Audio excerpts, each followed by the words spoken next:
Good morning and thanks for waking up with us for Mornings on the Hill. I'm Jacob Reynolds. And I'm Monica Hammer. It's time to get your orange juices flowing with a look at today's headlines. It was a big night across New York as both presidential frontrunners on both party lines won their home state. But before voters took to the polls, some of those candidates visited Syracuse, including Donald Trump. Coming up, we'll recap his rally at the On Center that got heated both inside and outside. And we have a story for all dog lovers. Find out how one pooch from the pound found her forever home here on campus. And do you have a great startup idea? We'll tell you about a new Launchpad program that is ready to help.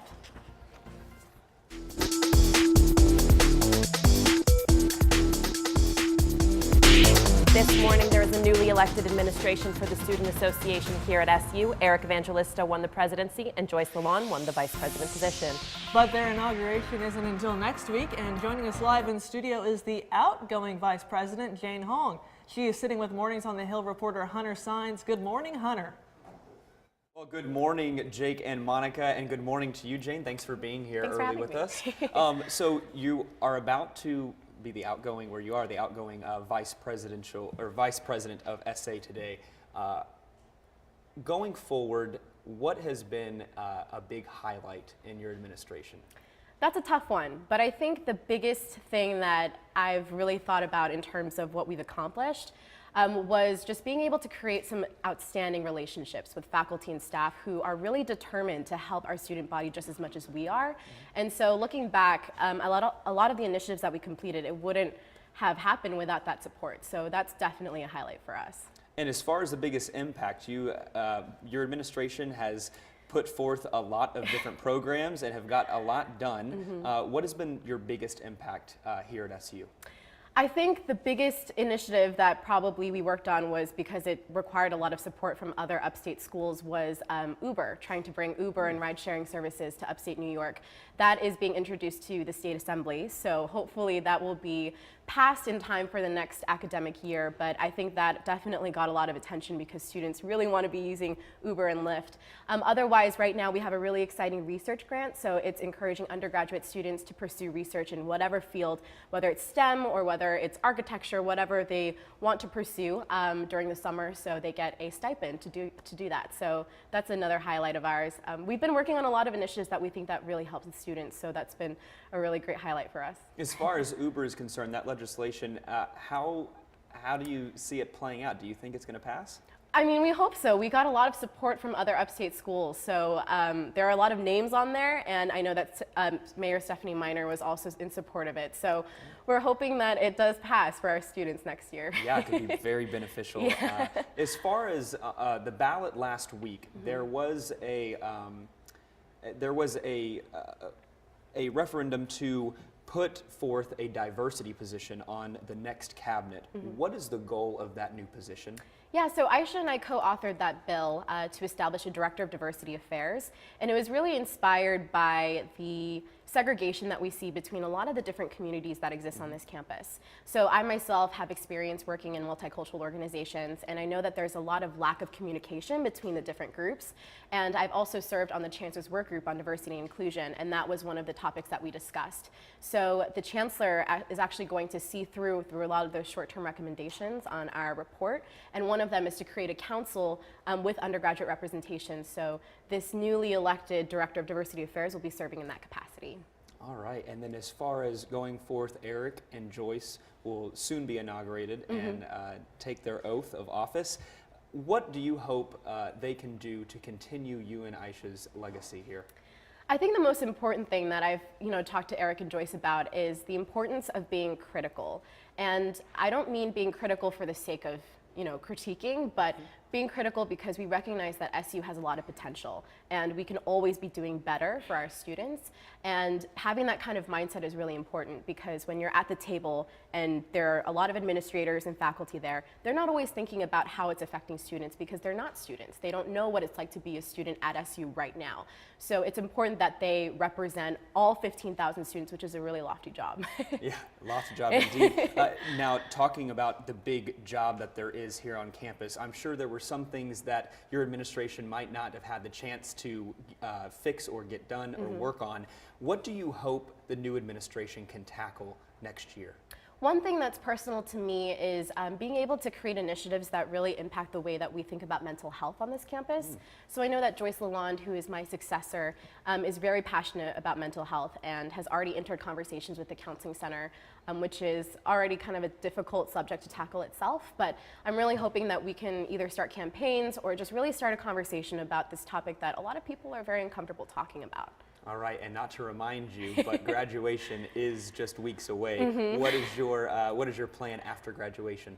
Besides pursuing my professional career and hopefully journalism, I hope to still be connected to SU through everything that I do with alumni clubs and just giving back to the community.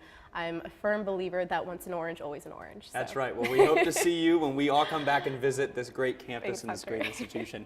That is all with Jane Hong, current sitting Vice President of the Student Association. Jake and Monica, back to you. Thank you, Hunter, and thank you, Jane, for joining us. Walnut Park was rocking as people came out to support the annual Habitat for Humanity Spring Celebration. For the past few years, the organization has kicked off the season with a fundraiser in the park featuring wings and ice cream. And with that, Wings Over Syracuse sponsored the event yesterday that included a live DJ, bouncy house, and puppies in the park. For Habitat for Humanity President Taylor Vans, the event plays an important role in the community. In years past, it's been really, really good. People from all over the Syracuse community come to show support. There's also a wing eating competition. That always brings a lot of people too. And then Gannon's Ice Cream and different vendors will come and either donate some of their proceeds or all of them. And every year they look to expand the festival and get more local businesses involved, hoping to be able to continue to give back. And the annual Syracuse Fashion Week kicks off today, clearly. This is the community's third year of bringing together designers, stylists, and businesses in Central New York to celebrate style and culture. And this year, more designers, models, and venues are being included in the event than ever before, falling in line with their always inclusive, never exclusive motto. The events take place starting today and lasting through April 24th. Tickets are available online through Eventbrite. And some of this year's events include Fashions at the Mansion, the Fashion Week Gala, and Reclamation Runway hosted at Dinosaur Barbecue. For more details on the events being held this week, you can visit SyracuseFashionWeek.com.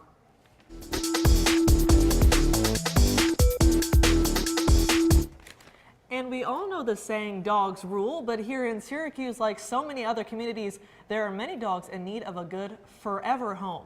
Our reporter Nicole Griffin spent a day at the Central New York SPCA to take a look at how they help. Nicole? The SPCA takes care of animals that are dropped off on its doorstep, but also the ones that are being mistreated out in the community. Every day, cruelty investigators hit the streets to rescue dogs and give them a second chance at a loving home. Here at the Central New York SPCA, the kennels are full of dogs waiting to be adopted. They look alert, well-groomed, and loved, but that wasn't always the case.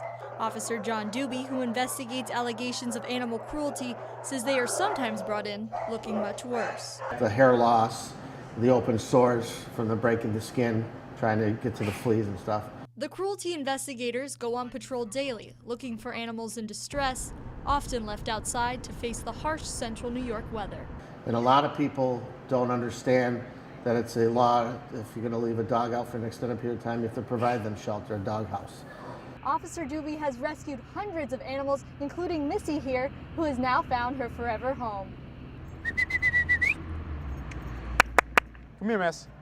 After like 2 weeks, she kind of settled down, got used to Austin or her new house, and I feel like she loves it there now. Missy was a case I had in Fayetteville. Missy was an abused dog, neglected dog, we'll say. She was found in a basement of this vacant home. Even though Missy was rehabilitated at the SPCA, her owner says he can still see signs of her neglect. So when she's alone, she gets kind of scared sometimes and does things that she doesn't normally do. So if we leave her in the room when I go to class, she barks and will bite things and chew them up that she wouldn't ever touch otherwise. So I think she does get scared when she's alone. While Missy's abuser was sentenced to jail time, often that's not the case. According to Officer Doobie, arrests are not made on about 90% of abuse and neglect cases. Even while that conviction rate for animal abuse is so low, the officers are working hard to make Syracuse a better place for dogs to call home. If you're interested in helping the SPCA, they're holding a fundraiser this Sunday at 6 p.m. at the Strike and Spare Bowling Alley in Syracuse. For more information, check out the cnyspca.org website. Thanks, Nicole. After the break, we'll have a recap of SU sports from men's lacrosse to softball. And we'll have an update from New York City on yesterday's primary results. Don't go away.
We begin our look at Orange sports today with some sad news. Dwayne Pearl Washington has passed away this morning. The Syracuse men's basketball program is reporting that Pearl passed away after a battle with brain cancer. Pearl is remembered as one of the program's best and will surely be missed in the Syracuse community as well as here on the Hill. And looking now to some of our spring sports here on the Hill, the Syracuse women's lacrosse team traveled south to Ithaca last night to take on Cornell. In the first half, the Orange were up by 4 at one point and entered halftime leading 5-2. The largest Orange lead came late in the second half when they led 9-4, but Cornell went on a run of their own, cutting the Orange lead to 2. But the clock favored the Orange as they went on to win 9-7. Trainer Levy and Gate each had 2 goals, while Hallie Maggiorano added 2 assists. And moving to the men's side of things, the Orange won what some called a must-win game last Saturday against the North Carolina Tar Heels. The Orange led 8-2 at halftime and went on to win 13-7, clinching a spot in the ACC tournament. The men's lacrosse team is back in action tonight at the Carrier Dome at 7 p.m. against the Binghamton Bearcats, who are winless away from their home field. The Orange, who are 7-4, are playing their last game before the ACC tournament, which is held in Georgia in about a week and a half. And the Orange softball team has won 2 straight and look to build on that streak today at Skytop Softball Stadium as they take on Colgate in a doubleheader. Those games will be at 3 and 5 p.m. The ladies are 23-18 on the year and have played well at home, going 9-3 on the diamond here at SU.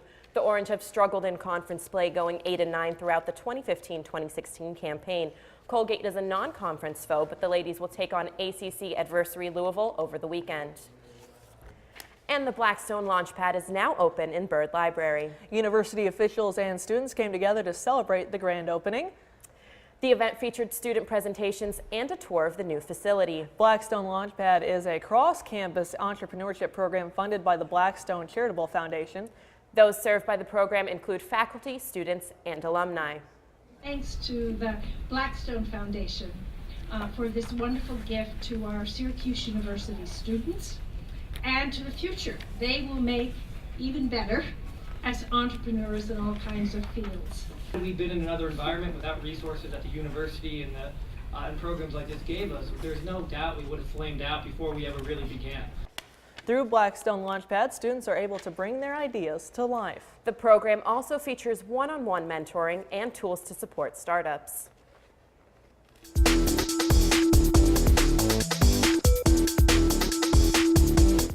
It was a big day for New Yorkers this week as the state's primary took place yesterday. Our own Mike Carter is in New York with an update. Mike, what do you have for us? Hey, Jake, that's right. Yesterday was a big day, and the front runners are back. Take a look at the morning papers here in New York. The New York Post, King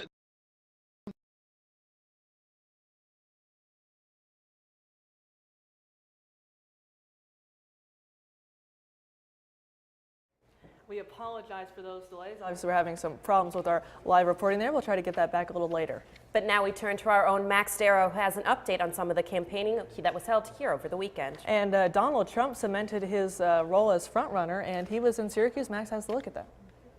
Well, Jake and Monica, thanks. That's right. Donald Trump is now one step closer to securing the nomination. Now, that being said, his campaign changed its tone just a little bit during his stop at the On Center, where he asked multiple times for people to get out and vote.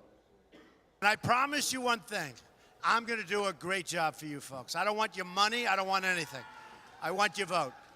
Ask and you shall receive. If your name is Donald Trump, the GOP frontrunner campaigned in Syracuse this weekend. Crowd full of supporters. I enjoyed it also because it was a pro-Trump rally. You know, you don't expect to see anything negative. And I was out here today myself to, you know, just to get his point of view on things and such. His main point of view: we don't win anymore. We don't win anymore. He explained the many reasons why in his nearly hour-long speech. The press is terrible. Crime has to stop. Bad trade deals have to stop. Taking your jobs out of Syracuse and all of these great places, it has to stop. We don't win with our military. We can't beat ISIS. By the way, we're going to knock the hell out of them. While the crowd was cheering inside, protesters chanting outside. Hunter Sines walked with them all morning. We're outside the On Center where those SU students just arrived. There were about 40 of them who started nearly a mile away up in front of the Hall of Languages. They just got here to join more protesters that were already here. You can see a bunch of locals trying to say dump Trump and keep him out of our state. I think he's racist and he calls people names that he shouldn't have called them. Maybe if this changes anyone's views on Trump, then I would consider this a success. If we've changed at least one person's mind. Some of those protesters made it into the rally. Send them home to mommy. Go ahead, send them home. But were quickly escorted out. Get them out. Trump defended his untraditional campaign to the audience. My kids, they say, hey, Dad, you're really, really, really smart. Why don't you act a little more presidential would be good. I said, I can't act presidential until I finish the victory, right? We gotta win. Despite some undecided voters, I'm undecided right at the moment. I'm just still gathering information. Trump won big last night. And when I say he won big, take a look at this map right here. This actually is from the New York Times, and Trump won every single congressional district of the state except Manhattan, which was taken by John Kasich. This didn't come as a surprise to many. Now, just take a look at this map one more time. That's 26 of 27 congressional districts. Right here, this tiny little blue margin is Manhattan, and that's actually where Kasich took. But other than that, Buffalo, Rochester, Syracuse, Albany, Long Island, everywhere was on the Trump train. Now, that being said, Connecticut, Delaware, Maryland, Pennsylvania, and Rhode Island are up for grabs coming up next. This is reporting for Mornings on the Hill. I'm Max Darrow. Thank you, Max. An absolute throttling by Trump there. Up next, our own Cheyenne Devon updates you on what's going on this weekend here on the campus. And find out how some students are helping to raise autism awareness. We'll be right back.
Now, April is Autism Awareness Month, and people in Central New York are coming together to raise awareness. Mornings on the Hill reporter Sarah Eckhart talked to members of the CNY chapter of the Autism Society to see how they are building awareness, acceptance, and inclusion. Autism Awareness Month is in full swing here in Central New York, and Vice President of the Central New York chapter of the Autism Society of America, Jean Leiker, is hoping this month will bring the community together.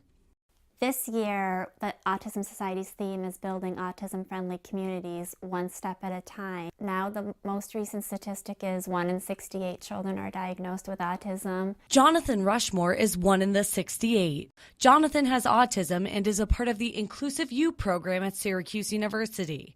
Through his own experiences, Jonathan knows just how important autism awareness is.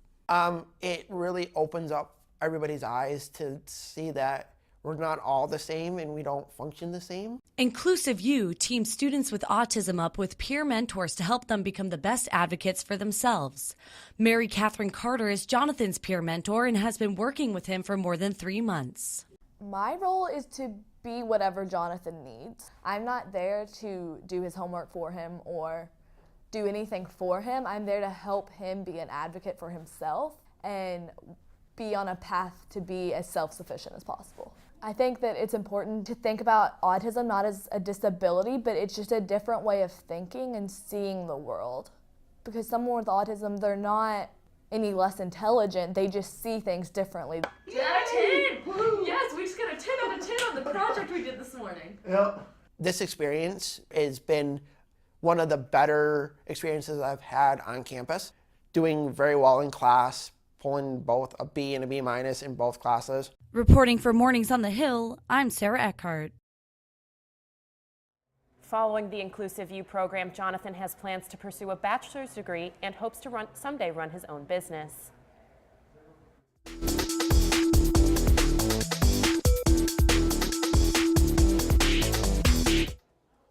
Now, if you're looking for something to do this weekend, well, we've got you covered. Let's take a look at what's going on this weekend around the Hill. On Thursday, there's not much going on. However, it's supposed to be a beautiful day. The temperature is supposed to reach 75 degrees, so be sure to get out there and enjoy that sunshine. On Friday, there's plenty to do. You can head to the Take the Mic Poetry Slam hosted by the Office of Multicultural Affairs. The Poetry Slam is a competition that includes students from Syracuse University, SUNY ESF, and Onondaga Community College. They will read or recite original poetry and be judged on originality, stage presence, delivery, and time. The event is free with an SU ID and will be taking place in the Shine Underground at 7:30 p.m. Also happening Friday night is the second annual Orange Bhangra Showcase. Syracuse Orange Bhangra and Zinda are two of SU's South Asian dance teams, and the theme of this year's showcase is Back to the Future. The showcase will display how their traditional styles have evolved from past to present.